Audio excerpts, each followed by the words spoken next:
The 41st federal election did have some surprises as the NDP became official opposition and the Bloc Québécois' popularity dropped dramatically. Locally, though, it was a different story. As Clayton Brown explains, the Westlock St. Paul Conservative candidate walked away with a landslide victory. Brian Storseth was met with cheers when he arrived to his headquarters last night. Storseth was re-elected to his third term as MP for the Westlock St. Paul riding. I'm honored and privileged to be given the opportunity to represent the people of Westlock St. Paul, the people of Alberta, for another term in Parliament. It is a great honor. The Conservative candidate was excited to find his party with a majority government, but he says their work is just beginning. What I believe we can expect in the short term is the stability, getting our speech from the throne put together, getting our budget retabled, and getting right to work, and showing the world that we are still one of the strongest, most stable economies in the world. In a distant second was the NDP, followed by the Liberals and then the Green Party. Liberal candidate Rob Fox is disappointed with the results and feels he ran a good campaign, but says the public has spoken. They say the voters are never wrong, so at 70%, they obviously spoke loud and clear that they wanted a Conservative representative. Lisa Grant, the Green Party candidate, says even though her campaign didn't go as hoped, there are some positives to be taken away. I'm disappointed, but I don't know if I'm that surprised. I was really hoping we wouldn't get a Conservative majority, but on the bright side, it looks like Elizabeth got her seat, so that's the important part. NDP candidate Lindsay Henderson was unavailable for comment. In St. Paul, Clayton Brown, Newcap News. And speaking of St. Paul, there was a local connection making federal election life difficult for Michael Ignatieff. Bernard Trottier beat the Liberal Party leader in his Etobicoke Lakeshore Toronto riding last night. Born and raised in St. Paul, Alberta, Trottier was gracious in victory today. Knocking off a certain politician doesn't bring me any joy. It's more important is that we're actually, we've got a strong majority government in place and we can do some great things for Canada now. Trottier feels that Prime Minister Harper was correct in his claims that Canadians were frustrated with the bickering in the House of Commons. They were fed up with that stuff. They're less interested in some of those inner workings of Parliament than they are in just making sure we've got this really solid economy in place, and that pays for everything, including health care and pension. And Trottier feels he's ready to take steps forward as part of a Toronto caucus with a strong voice in Parliament. I'm the small-town kid from St. Paul, Alberta. I've been living in Toronto for 20 years now, and I'm part of the fabric of this community. So I really want to represent the people of Etobicoke Lakeshore to the extent that they really deserve.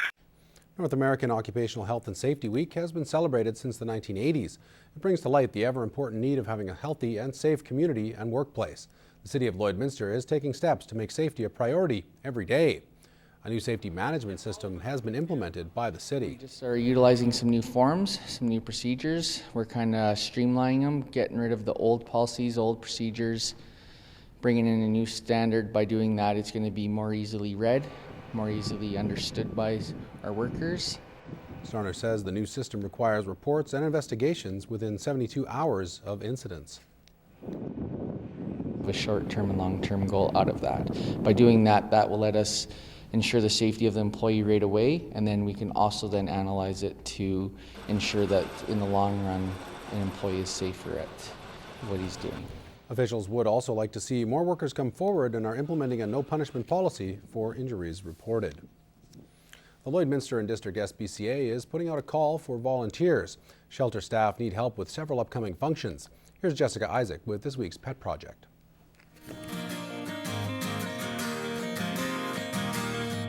Hi, I'm Jessica Isaac at the Lloydminster and District SPCA, here with another edition of Pet Project. Jennifer, why don't you introduce us to our first furry friend? Yes, this is Yoshi. She's a 5-month-old Border Collie cross.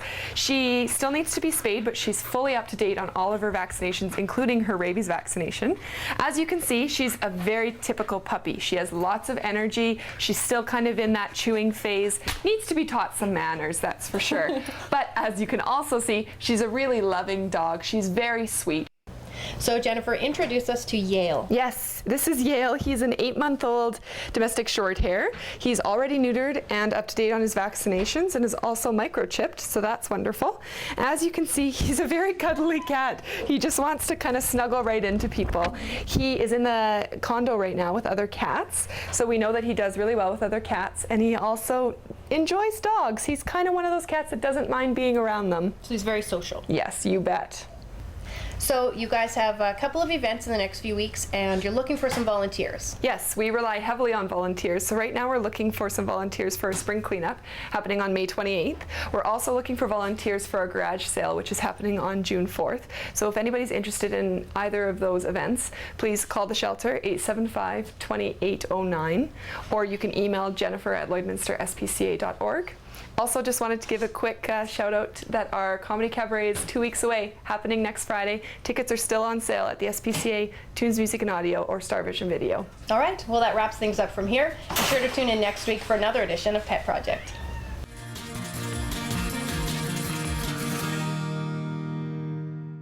The Pet Project is sponsored by Quick Pick Waste Disposal. Locally owned and operated and serving urban, rural, and industrial customers in Lloydminster and region.